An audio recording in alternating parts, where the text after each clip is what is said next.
Welcome to United Hour, your one-stop shop for all things Manchester United. I'm your host, Nick. And I'm Imran. So last time we came to you after a great win at Anfield. We were actually celebrating 2 wins in a row, and amazingly, we're now celebrating 3 wins in a row, even though we didn't expect it, did we, Imran? I definitely didn't. You wait for 2 buses and 3 come along at once? I don't know. Yeah, really great win. Wasn't expecting it. Feels really good. Yeah, nobody was that confident. Met a few people pre-match in the pub before going to Old Trafford, and everybody was like, look, still could be anything. Brighton, we knew, were our bogey team, had beaten us a ridiculous 6 out of the previous 7. I knew it was bad. We talked about it in the last podcast, but it was actually even worse than I realised. And several of those being at Old Trafford as well. Plus, I know it was mentioned in Red Cafe on the thread, Danny Welbeck always scores against us, and he did yet again. We will have a quick chat about him later, but it didn't stop us from getting another 3 points. And now, we're bang up back in the table. Things are looking good. We will talk about Ruben Amorim, but let's just focus on this match. Were you there in your usual Stretford end seat, Imran? Yeah, they put safe standing now, Stretford end tier 2, so that was quite good to have. I mean, the space in the rows has never been great anyway, so the space is even less now. There's a big bar, but it's definitely worth it. Just when you stand in the whole game. I was a bit downbeat. Not downbeat. I was a bit pessimistic on the last pod, shall we say, just because it was Brighton, and just because I've been to watch us play Brighton and lose too many times now. But actually, on the way to the game, leading up to it, I was feeling quite confident, I have to say. It felt a bit different. Obviously, we've all lamented how from one game to the next anything can happen. But actually, on the day, I was thinking, it feels like we can get something from this that's more than, a draw. We've got a good home record, as bad as we've been. That's now 4 in a row, 1 at Old Trafford. A lot of our problems have been away from home. It's been a good thing for the fans, and it's why a lot of the matchgoers have still been kind of backing Amorim, even if that did get a bit of a wobble like a month ago. I, for a change, was in the other side of the stadium for this game, in K Stand, the east side of the stadium, where I used to sit for many years. But I agree with you, the safe standing is actually brilliant. I've been in different safe standing sections for a while, J Stand now, in the Stretford end above the tunnel, for a couple of years, and I think that's one really good thing that the club are doing, extending that out. I think we're now by far the biggest standing area in England. And do you think it made a difference for the atmosphere? I don't know. We stand anyway, so it didn't seem to make a big difference. I think the flags have definitely made a difference. They're obviously in the tier below me. I think they make a difference pre-kickoff, and it just felt like a good atmosphere. Anyway, didn't really hear much from the Brighton fans. I am on the opposite side of the ground, but it felt like a pretty good atmosphere for what is a 5:30 on a Saturday. So not bad at all. No, and I actually had a really good view of the flags. The Red Army have done a good job bringing back a lot of flags into the Stretford end. And as I say, normally I see them just being around me, and often I'm behind them. But this time I had the perfect view facing them. It does look very cool now, the Stretford end. Like I say, the whole idea is reclaiming the Stretford end, and I think a good job is being done there now. And the atmosphere has been good, as I said, even though we have been bad last season, worst season ever. The atmosphere still stayed pretty good. And in a game like this, an early goal to settle the nerves, of course, makes all the difference. But I thought we started pretty well and definitely deserved this lead. And by the 24th minute, Matheus Cunha, who was way overdue, I thought, getting something. He hadn't even had a goal or assist yet. Finally gets that goal. And it's actually a brilliant finish to get him on the run now. And you could see they'd been waiting for this. Did you see that bit of celebration as well with Casemiro, who does the assist for him, and Cunha at the end of it? Yeah. Very good to see. I will go back and we didn't start. We started well for like the first 5 minutes, but then Brighton kind of came on top for the next 5 or 10. So it was a bit of a to and fro start. But then after that, we basically controlled the game until they scored their first. We actually responded quite well to their little bit of pressure. I think Minter, who was offside anyway, but Minter had a great chance from a Welbeck cross And then he also did a bit of a mazy run into the box where I can't believe any of our players managed to not foul him. And it did seem like they were going to control it a bit. They had quite a lot of the ball and we didn't have it for a while. But then we got back into it well. We started pressing a bit higher, started winning the ball back a bit better. And then that kind of where the goal comes from, keeping things alive. I think in the lead up to a goal, there was a couple of fouls that weren't given by the ref who had a game, let's just say. And we just kept going, we kept losing it, kept going, kept taking it, and eventually breaks Casemiro, who brilliant chest control and bringing it down and knows where Cunha is. Lovely ball inside. And yeah, it's a great finish from Cunha, who, although hadn't assisted or scored, I don't think. I saw some comparisons saying that why is Cunha not getting the same sort of stick that Wirtz is getting? And I think that's just Cunha's playing really well. He's played really well, even though he's not scored or assisted. And every United fan that I know of or speak to is more than happy with what they see from him so far. And they knew that a goal was going to be just around the corner, and here it came. So yeah, brilliant goal, brilliant finish. Scored the most goals from outside the box of anyone in the league since the beginning of last season, I think. So if he's going to keep doing that, brilliant. Yeah, no United fan was complaining about his actual play and all. He just hadn't managed to actually deliver a goal or assist yet. But he'd been pretty close, especially I remember at the first couple of matches this season. And then, yeah, he did have a bit of an injury in the middle as well. So we weren't worried about him coming good. And the team picked itself for this one because I know Mount had been getting a couple of starts, but he was now out injured. Harry Maguire, that we gave a lot of plaudits to on the last podcast, was also out injured. So the team was pretty obvious for this game. There wasn't any real controversy in who was coming out there. I guess the only decisions he might have had nowadays was whether he's going Dorgu or Dalot and on the kind of win-back area.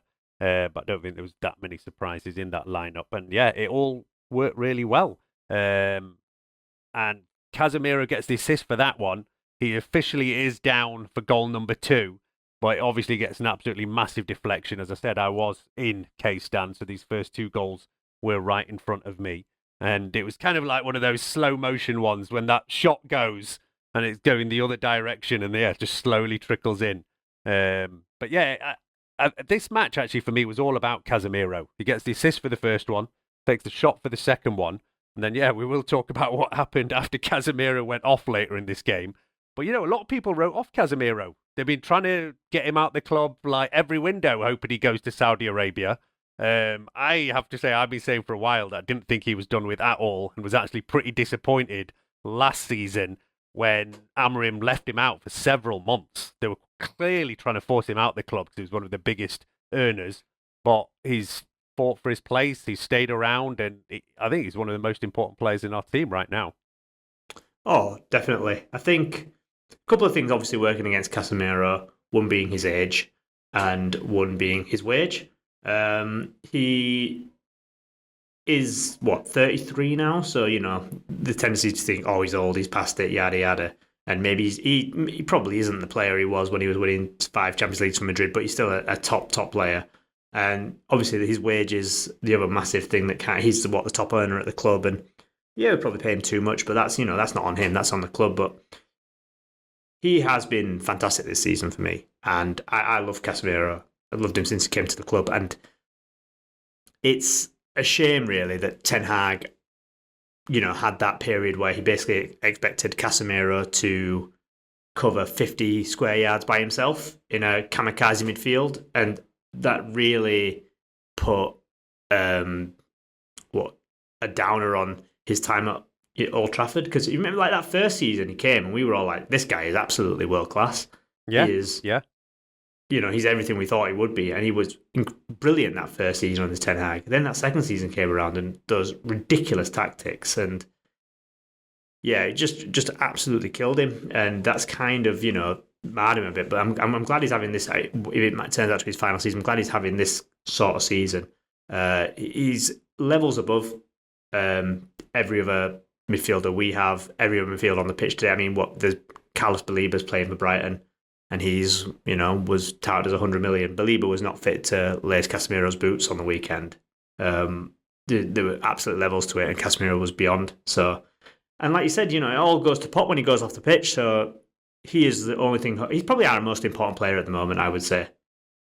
He's the only thing that's holding that midfield together. Absolutely. And like I say, fair play to him. Like, we've had other players who've gone into social media and fussing when they're left out the team. He just quietly got on with it. Like I said, when Amorim first came in, people might forget he was completely isolated, left out the team. He was on the bench, didn't even get sub appearances. People like Toby Collier were getting match time ahead of him. And it was, I said at the time, the club were clearly trying to force him out, and it was in that Christmas window they wanted him to go. He did not. People still talk about him going in the summer. He did not. I think you just said maybe it might be his last season. I mean, I don't actually see why it needs to be. I think we do need somebody else. He shouldn't be playing every single game. And all right, while we're playing once a week, he can manage it. But as soon as we're getting into something like the Christmas period, then I think we'll realise that, yeah, Casemiro should not be playing twice a week. And you're right, it was that Eric Ten Hag period where he was made to look bad by crazy tactics and just leaving him completely on his own to do that whole midfield job. And apart from that, he has been a really good player for us and one of the best defensive midfielders of this generation for sure. And still, yeah, always chips in with goals and assists from that as well. And yeah, we are 2-0 up in this game. But just quickly before we move off from Casemiro, he also makes us really solid both boxes from set players. I think that's important to know, especially in this current Premier League where set players are the thing. He's a menace in both boxes, and I would happily have him. The wages is the big thing. If he was to reduce his wage by about half, then I would happily keep him on for another year. I feel like he might want to take that sweet Saudi coin, and can't blame the guy. He wants to, maximise his earnings while he's a player, fair enough. But if we can keep him around for another season and get someone in and he can be, the old head, the deputy kind of thing, then you're in a great scenario. But I'm just not sure on the wages thing whether, because we're definitely not going to offer him the same amount of wages he's getting now. So we'll have to kind of wait and see on that one. Yeah, we will. But on the last pod, it was all about the redemption of Harry Maguire. This one, we're talking about redemption of Casemiro, who's absolutely proved his worth. And we paid a lot of money for him. We did, but he is a quality player, and we've now in season number 3, and might still get another year out of him yet. So we will see. But for the second time in a row, we go into half time, cruising to a win at Old Trafford, clean sheet still intact. I mean, we're not used to this kind of stuff. We said it at the Sunderland game, but now it's been 2 games in a row, and it has actually been really great for the Old Trafford matchgoers. I know for ages, I can't remember when it was, you had some record at Old Trafford where you didn't see any of the wins, and the odd one we had, you managed to miss. But now you firmly turned that around, and you're getting back used to... Two wins on the bounce, so Exactly, And that has to be where it all starts, making Old Trafford that kind of fortress again. Teams were coming to Old Trafford and not being afraid to play at all. It was almost like they were more nervous when we were playing at Old Trafford. We had a kind of worse record at home, didn't we, than we did away for a while. But thankfully we're managing to turn that around now. And Amorim's back on the way. The game, though, again, it looked like we said the Sunderland game, it was rare to have a game where we're easily going for an easy win, not getting that troubled. And we even managed to go 3-0 up second half, 3-0, cruising at 60 minutes. But after that, this team show why there is still worries, why we can't still be totally confident of going on any kind of run and turning it around. How did we manage to go from 3-0 up and cruising at the hour mark to all of a sudden getting nervous about winning this game? It's a couple of things, isn't it? Casemiro going off doesn't help us, and it leaves a bit of a, the spaces that are getting covered in midfield suddenly aren't getting covered, and it becomes a problem. But at the same time, 62 minutes, 3-0 up, you should be able to rest. You would say, rest Casemiro, rest whoever you want. We should be able to see that game out. It does kind of all hinge on a terrible refereeing decision for me. I don't even think it's a foul. Personally, the ball's way gone, and Minter's just looking for some. I think it was Minter was run through anyway, but he's just looking for some contact. Goes down from a clip of heels when Lemons already has the ball. I don't see how that's foul, and it's definitely not a free kick 2 yards outside the box when it happened about 15 yards outside the box. So it was just the cap off of a questionable refereeing performance, I would say. There was also the clear penalty on Ahmad in the first half, which I couldn't believe wasn't given. Even on the other side of the ground, that looked like a clear penalty, and it was. I don't care if you get the faintest touch on the ball. If you take a player out who's going to run to the ball, that is a foul. It's a penalty. So, that obviously, the poor decision didn't help us. But as soon as they scored that 3-1, we kind of went to pot a little bit. And there is a fragility to this team where if things go a bit wrong, it can look a bit pear-shaped. But then there's also a bit of resilience to this team, which is weird because, like against Liverpool, it went 1-1 and we showed some resilience. In this game, we showed resilience, but we showed it at 3-2. As soon as it went to 3-2, we were so calm. We were relaxed. We, used the ball nicely, and we got that fourth goal just from, pressing well, using the ball nicely, not being daft with it. Whereas at 3-1, we were being really daft, so it didn't really make much sense. We could have just seen the game out at 3-1, but yeah, not a glowing end to the game for us. Well, the end was, but I mean that last 15 minutes, just nervousness where we didn't really need it to be nervousness at all. We should have seen the game out. Yeah, exactly. And the XG shows we deserve this win. We're at 1.96 to 0.95. So yeah, maybe a few more goals than are expected in this match, but that we definitely deserve to win it. And until they scored, Brighton had not troubled us that much. They'd not troubled us that much at all. I think they were only at 0.4 XG before their first goal comes in. And yeah, we're way up there. I mean, we've not actually given a bit of credit to Sesko for a great assist for Mbumo's third goal. He's taken a little bit of criticism, Sesko, I heard. Gary Neville criticising him lately. Obviously, he didn't play against Liverpool, or he didn't start anyway. Comes back into the team. But I think he's doing pretty well so far for a new player in a new league and that kind of thing. Where are you at on Benjamin Sesko? Yeah, I'm largely happy with him. I think he's better when he keeps it, when he doesn't spend so much time on the ball. Sometimes he can spend a bit too long on the ball and then he'll get caught or pushed off or whatever. Whereas the Mbeumo's first goal, you see what he should be doing, taking a nice touch, because he's very technically gifted. You can tell his technical levels are way above that of like a Højlund, and took that touch, took that turn, and then passed it, got rid of it quickly, and that I think that's where he's becoming a bit stronger. But yeah, I'm very happy with him. If you consider, his age, new into the league, 2 goals, 1 assist. I mean, that's fine. If he keeps on, 2 goals, 1 assist in 9 games, extrapolate that out, he'll be on around 15 goal contributions or something for the season. Probably a bit below what you'd want, but he's just starting, so I can see that increasing, as the season goes on. So I'm happy where he is. Yeah, and I think the thing we see that, like you said, there's a lot of talk about Rasmus Højlund, who's been scoring quite a few goals. I think the point is that Højlund did not suit the Amorim system. He wants a player like Sesko, who's maybe going to be more about holding the ball up, bringing others into play. He's not necessarily expecting even Sesko to be like a 20-goal a season striker, but he is expecting him to do things like exactly what he's done for goal number 3, is to hold the ball up and play the perfect pass for the guy who should be our 20-goal a season guy, which is Brian Mbumo, who's absolutely been our player of the season so far. Gets another 2 goals in this game over here. And yeah, he has been a great signing. I mean, all 3 of them, we've mentioned them, Cunha, Sesko and Mbumo. I think at this point, couple of months into the season, we've got to say we're all pretty happy with the signings. And I think we all were.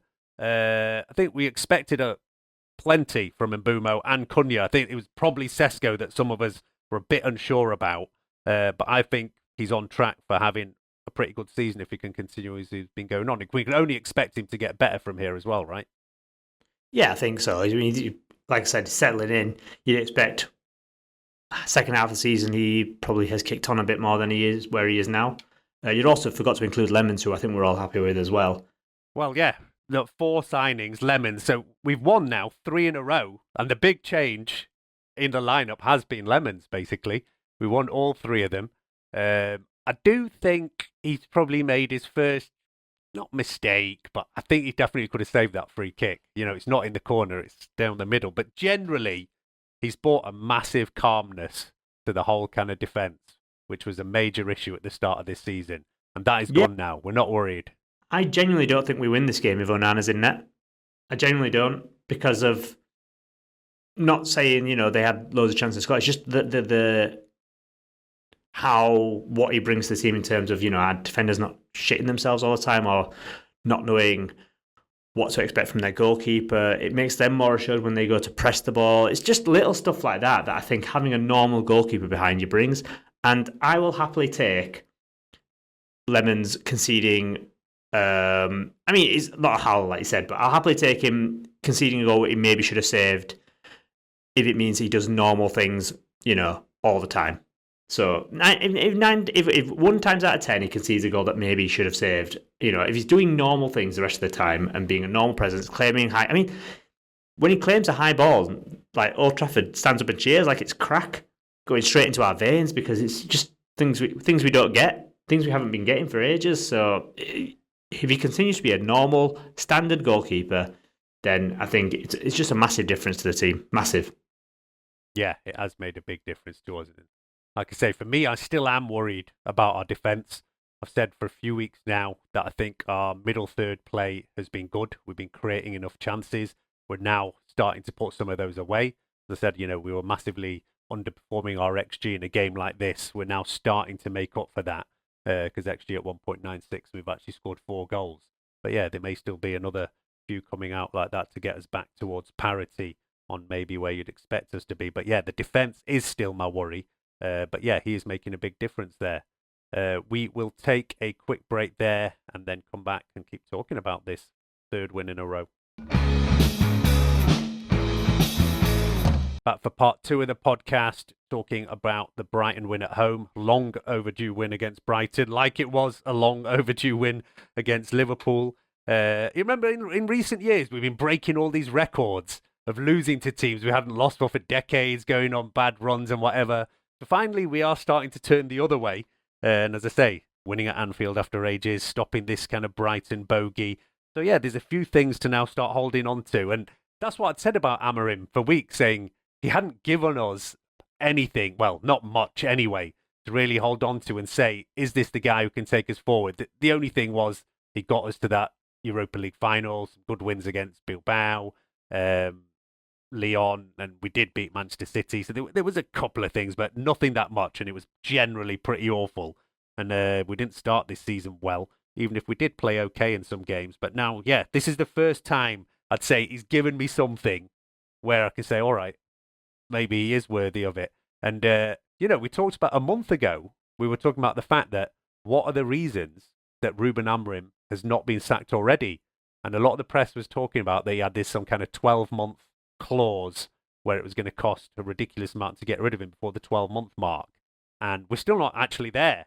We're a couple of weeks away from him hitting 1 year. But things have turned around massively in that kind of month where we were all saying these are the Amorim last days, right? Yeah. Oh, you don't seem so sure there. You don't seem so sure. Well, you never. I mean, he's definitely not on the chopping block or anything at the moment. We can definitely say that. It's more that you never. I'm not. Again, we've not really been here before because this is 3 games in a row, and we are actually looking pretty good. But there is that sense that it all might just fall apart in the last, before you know it, and we might be on another losing run or something. So I don't think he's completely out of the woods yet, but this is massive. This Brighton game was, as I said last week, this Brighton game was massive. That's a team we always lose to. It's a game we always lose. That combined with a Liverpool performance and win, massive for Amorim. And it's not just saying we've improved, it's actually showing we've improved and actually improving on what we did last season. That's 6 points there that we didn't get 6 points that we didn't get last season. We got 1 point from these 2 games last season. So it's little things like that will. And we're not going to win every single game, going forward. But if we do drop points, it's the next game, winning 2 or 3 in a row again. That's the sort of thing we need to see. So I am fully on board with the fact that we are much better now, that Amorim should be taking us forward, but he needs to keep this up, basically. Yeah, definitely. And, we were talking, every time we're talking about how many games to the next international break. So last time we were talking about that and saying, can Amorim save his job before the break? And he did okay-ish in that kind of period. It was the wins against Chelsea and Sunderland that made up for losses against Brentford and Man City. With then again, this is a 4-game period. Liverpool, Brighton. We're now going to have Nottingham Forest away, Tottenham away, and then that takes us to another international break. I mean, way too many of these. We all hate these international breaks so early in this season. But yeah, we're going towards a World Cup year, so that's why it is. And yeah, that also takes us to that Amorim 1-year mark. So previously, we had talked about this is going to be the point where the board have decisions to make. And I think maybe we have to give some credit to Ineos. We have criticised them a lot on this podcast, especially last season, talking about all the cuts around the team, the club, not supporting the women's team. There was the whole fiasco with Ashworth. Paid a lot of money to get rid of him, paid a lot of money to get rid of Ten Hag, getting Amorim, and for a while it was looking like a bad decision. But I say, Jim Ratcliffe came out. He said, listen, I am not worried. I believe this is the guy. He is going to get the time. They backed him in the summer. We're saying now that we're happy with pretty much all the signings this summer. So maybe is it the first time that we're giving a bit of credit to Ineos, and now are they getting a bit more comfortable? And, we couldn't have been running the club much worse than we were under Glazers and Woodward, etc. But yeah, there is signs now of things going in the right direction, maybe in the back room. Yeah, you'd say so. Especially on the strength of the signings, I still think it's a problem that we didn't sign a keeper until the last day of the season, and I still think it's a problem that we didn't get a midfielder in. But it's never going to be perfect, I suppose. But I think they were two issues. Backing Amorim, I mean, ultimately, we can only say whether it was a good decision, a year from now, at the end of the season, whenever, that's when we can say that was a good decision. We were wrong, they were right, or, you know what I mean? Currently, it's looking like, we are sixth, but on sixth, I think we're sixth, on an upward trajectory. Yeah. So, if we can, you have to see where you are at Christmas, really. We're in the top 4 at Christmas. You have to say, fair play, it looks like we did the right decision, but we've got a run of fixtures that are fairly favourable, I guess. Obviously, Forest have that new manager bounce that clubs always seem to get when they play us, but you would still expect us to win that game, and you expect us to go on a little bit of Spurs away tricky, but then we're beating teams that we never beat now, so. Let's see what happens there. So it could be a good run. And I reckon in a couple of games we could be pretty high up the table. So we'll just have to wait and see. You talk about the midfield. I did want to just come back to Carlos Baleba because we were linked with him a lot in the summer. We had definite interest. We did definitely talk to Brighton about him. And I think we were given a price that was out of our budget at the time because we'd already spent a lot on the likes of Sesko and Bumo and Cunha. So it did not happen. But it was thought that he was a player we would come back for, maybe even in January, and definitely next summer. 21 years old, Cameroon international, so a teammate of Mbumo. But I would not say there was anything in this game that tells me that this is the guy that we should be playing big money for. Were you keeping an eye on Baleba and seeing whether this was his Old Trafford kind of test to see if he was worthy of bringing back here? I think we all were. I think we had a bit of a keen eye on him, and I think in terms of sink or swim, he definitely sunk quite badly. I thought he was really poor.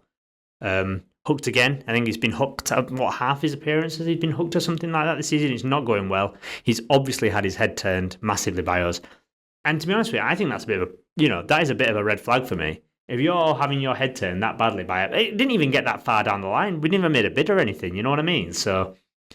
If you're having your head turned that badly by a bit of interest and your form turns to, this bad, then that's a big red flag for me. Because imagine the amount of things that are going to have, going to get in your head when you play for a United. It's constant criticism, it's constant pressure, it's constant this, it's constant that. It's not an easy gig playing for Man United.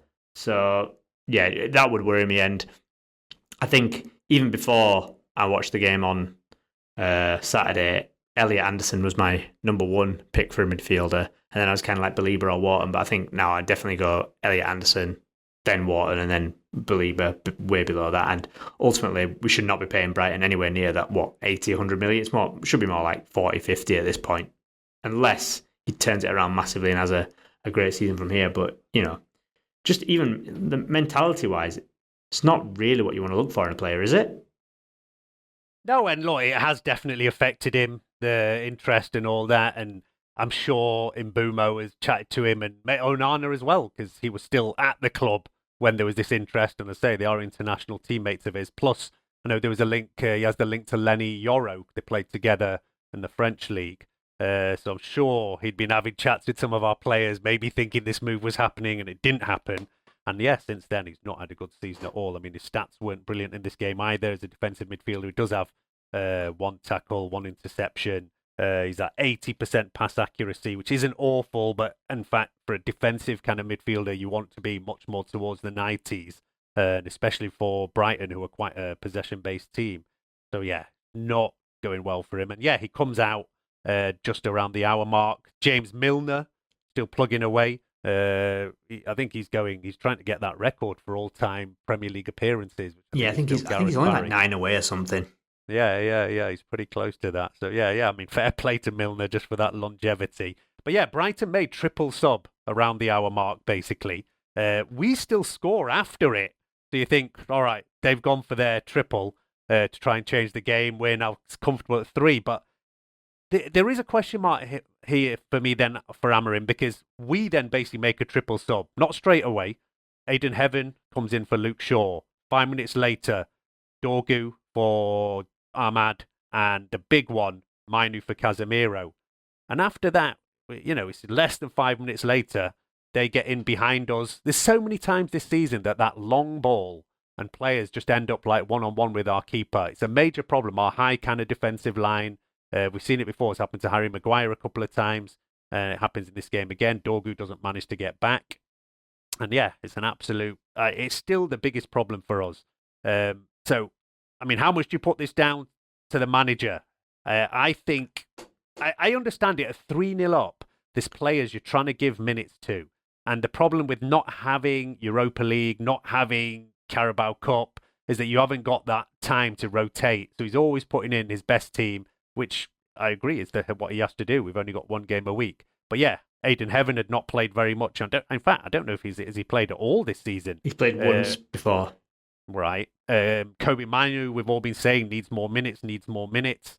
But I think it's the first time he's gone for Manu Bruno midfield. And as soon as it happened, I was very worried about it, because normally he's gone bringing in Manu for Bruno and left a more defensive player in there. And we were really struggling for a kind of 10-minute period or so at least, weren't we, after this substitution? I mean, I don't blame him at all. If you're 3-0 up at home and cruising, you should be able to make whatever changes you want, really. And it should be fine. We need to rotate. We need to bring players in. Like, Zirkzee needs to come on, all that sort of stuff. So I don't put that on Amorim at all. These players need to be able to be better at grinding out these things. I think Dorgu was pretty dreadful when he came on, and that doesn't help.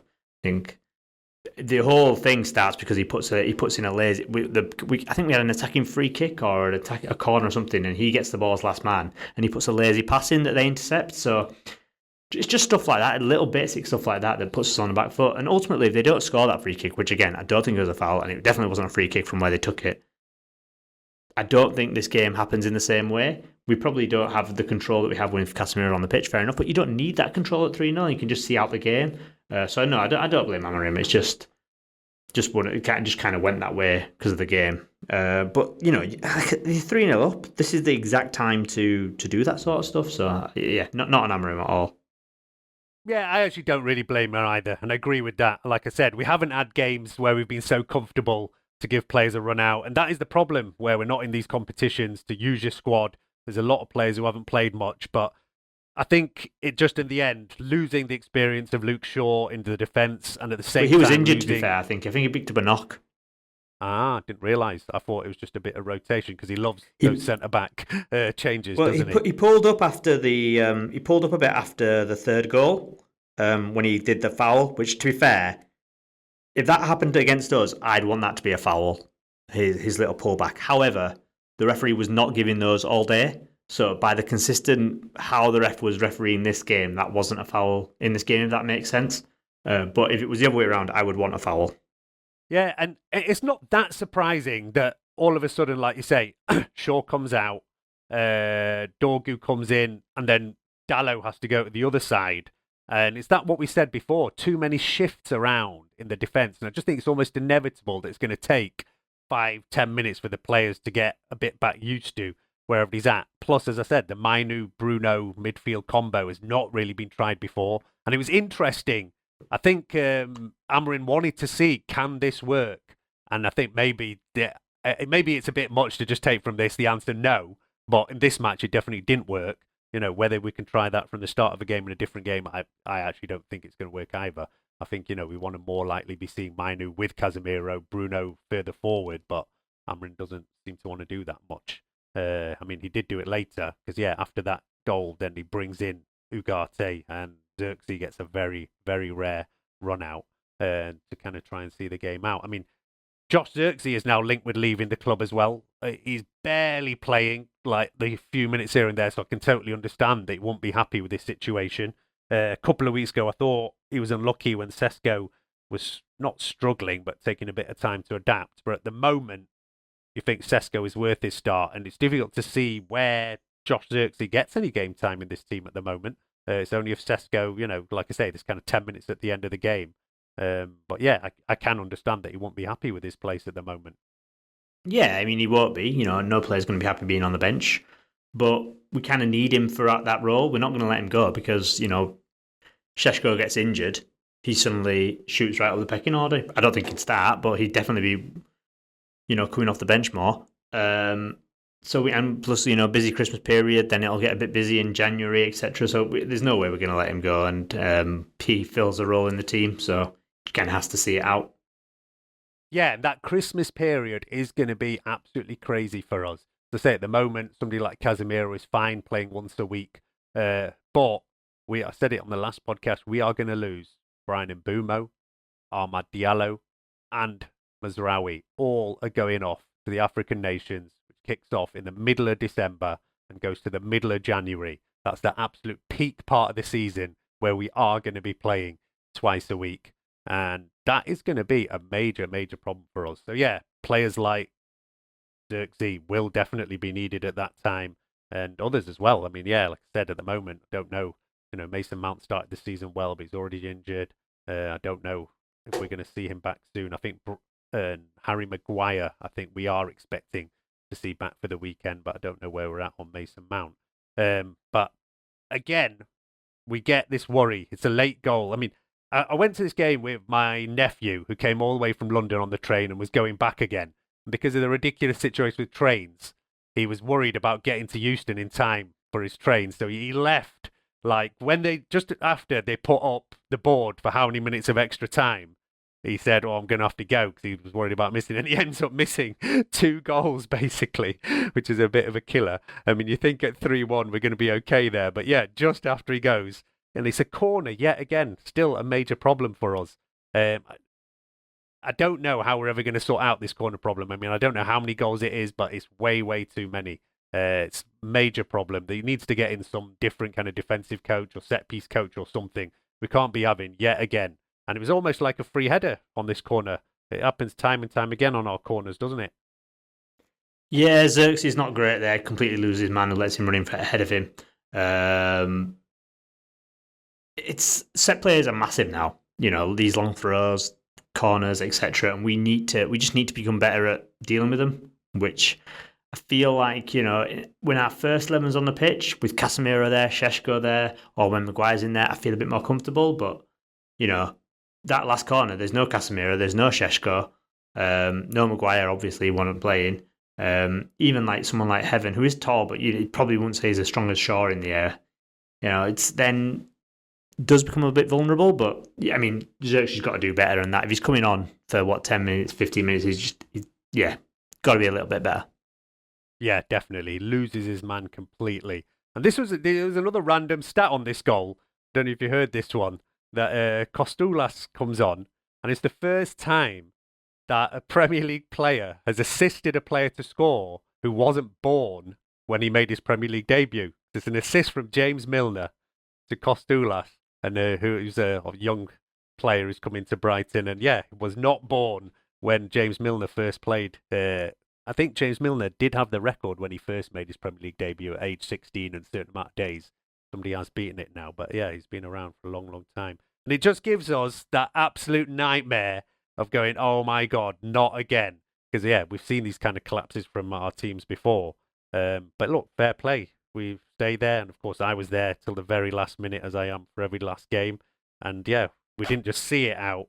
Brian and Bumo make sure it was emphatically done at 4-2. And I know that's right in front of you in the Stretford end, so that must have been the absolute relief to get that after just yet again taking from 3-0 to being on the edge of your seat, or are we going to see this out?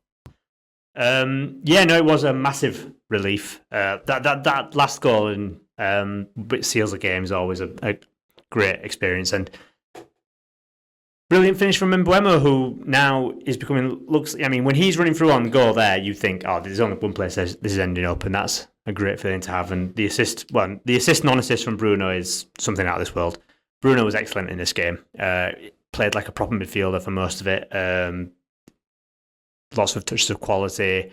And it's Statham's been going around, first time that we've won 4-0 without Bruno having to have a goal or an assist, even though he did obviously do that for the last goal. But I mean, it shows that he's not having to do everything now. He's not having to, be the one to assist, be the one to score a goal. And that's important for the team. It's just, sharing the goals around, sharing the burden around.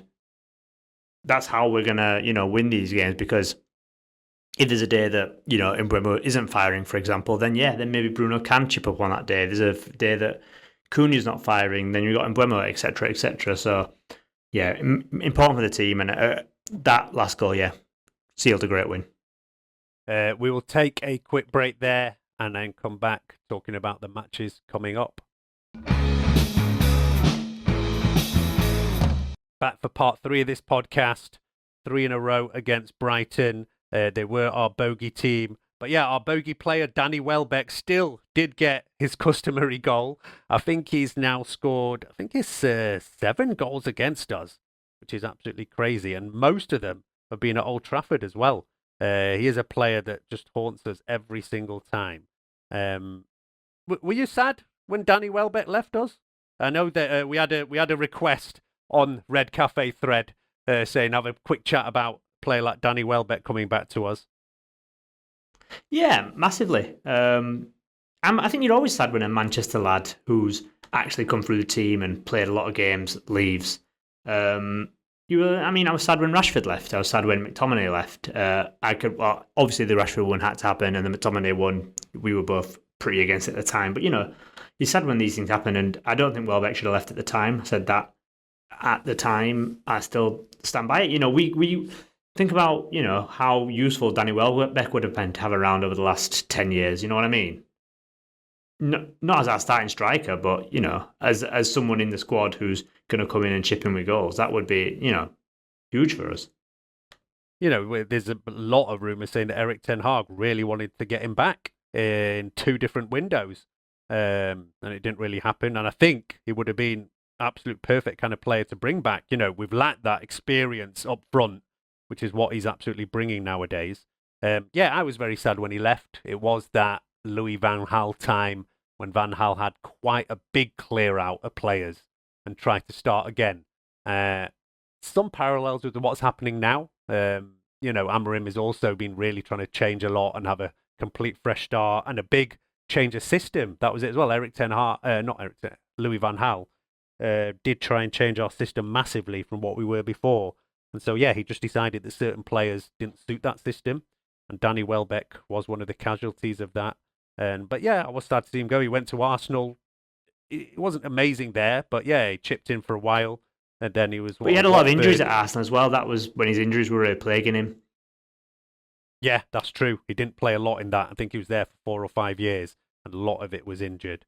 Then did a year at Watford, and then he's been several years at Brighton. And he's really had quite a kind of resurgence in his career. As I said, last summer and in January before that, there was some links for us bringing him back, really. I think he's come on, I always saw him as a player that was a really good team player, lacked that little bit of quality to be kind of, a world-class centre-forward, but made up for it with work rate. And now, with all that experience behind him, you can see him having this kind of late resurgence. And even I saw there was an article in The Guardian just, I think yesterday, saying that maybe he could be in a shout with getting back into the England squad, depending on injuries and stuff like that, with a World Cup year coming up. Because, Harry Kane's obviously number one, but there isn't a lot of choice behind him. At the moment it's Ollie Watkins, and then after that you don't know who he's going to be going for. So, yeah, they were talking him up for saying that he should get another chance to go back for England. His last time he played for England was 2018. He did go to a few. He was really good for England. He was really one of England's best. When he turned up for international duty, he always played well, especially when he played for us at the time. He was always really good for England. But when he played for us, the thing about him was he never felt too clinical, but he was obviously a lovely, lovely footballer. I feel like he's a lot more clinical now for Brighton. He scores all types of goals. I mean, really good with his head, good with both feet. Just scored a free kick. Apparently, I didn't really know he had that in his locker, but apparently he does. And yeah, it just makes me a bit sad because he could have been, all these years could have been with us, Manchester lad, doing well. Again, not leading the line, not setting the world on fire, but being a good, solid, strong option that we've really liked up there. You know what I mean?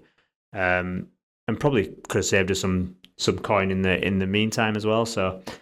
But it's always good to see a Manchester lad doing well, come through the academy, and he is, one of Brighton's best players. So it's always good to see at least. And plus, when we were 3-0 up, and he scored that free kick, we did applaud him. Some of us around in the Stretford end because you felt like you could.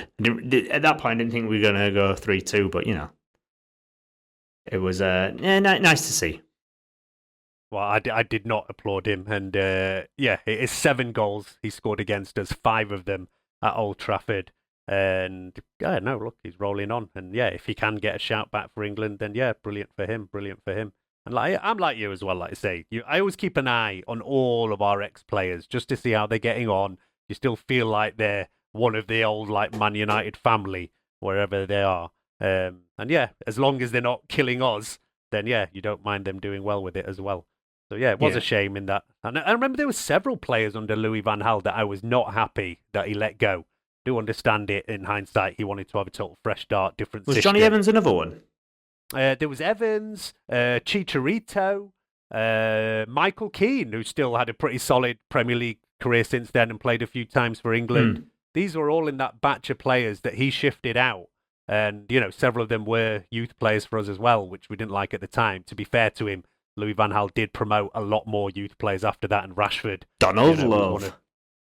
Well, there was a whole list of them, wasn't there? I think he had a team of players, and I don't know what happened to half of those. We'll do that on a podcast once. What happened to all those youth players that Louis van Gaal promoted when we had that crazy injury crisis way back then?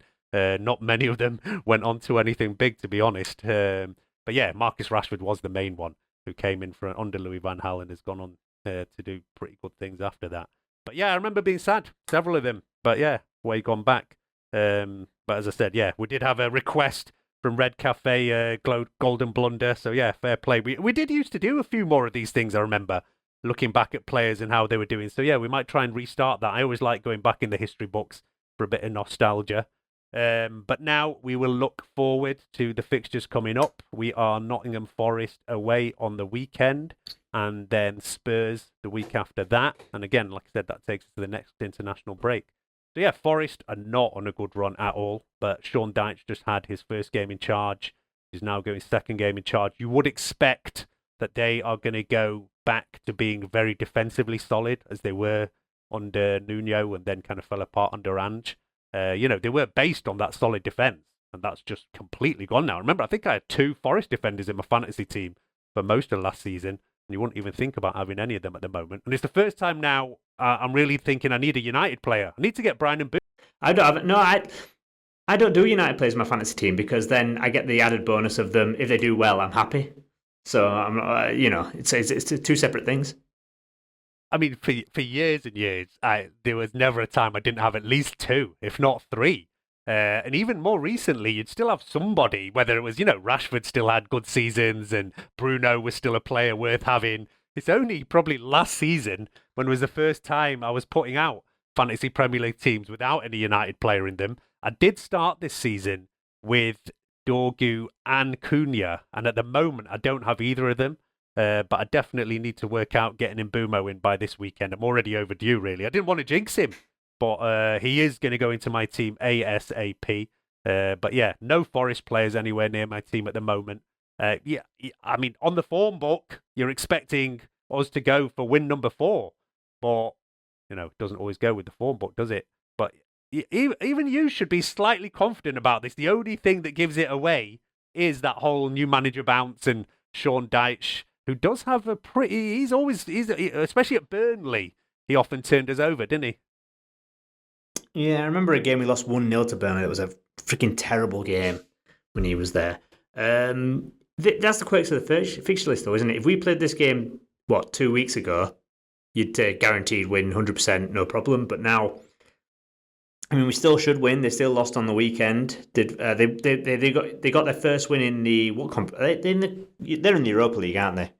So they got the Europa League win. They took Palace's spot in the Europa League, didn't they? They were going to be in the Conference League, but have ended up in the Europa League. Yeah, so they won in that competition, but then lost on the weekend. I mean, you would hope that we continue to, see the bad times there, but it's the new manager thing. It's always a bit of a worry, but I would hope that we have enough to win. But, with that new manager, even if we drew this and won against Spurs, you couldn't complain about that, really. There's no easy games in the Premier League, they like to say, so wanging out the cliches, but it's tricky. We should win, we'd hope we'd win, but with a new manager thing, who knows? Yeah, and suddenly the Premier League table is looking really nice for us. A weekend where Liverpool lose, Man City lose, Chelsea lose, we win. We're now joint with City in kind of 5th place, and above us are Bournemouth and Sunderland that you'd expect will not be in that kind of position. So we are at least firmly back in this European race after a very bad start to the season. And that's where we expect to be, though. That's kind of like minimum expectation, really, isn't it?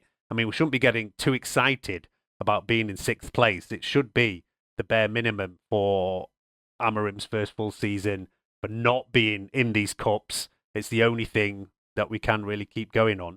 But yeah, I know I've already kind of asked you and you said, well, I'm not getting too excited yet, and I understand that. But yeah, as I said, for me, I feel it is the first bit where I can put something on saying, right, Amorim is taking us in the right direction. We are improving. We've had 3 in a row. Why can't it be any better than that, basically?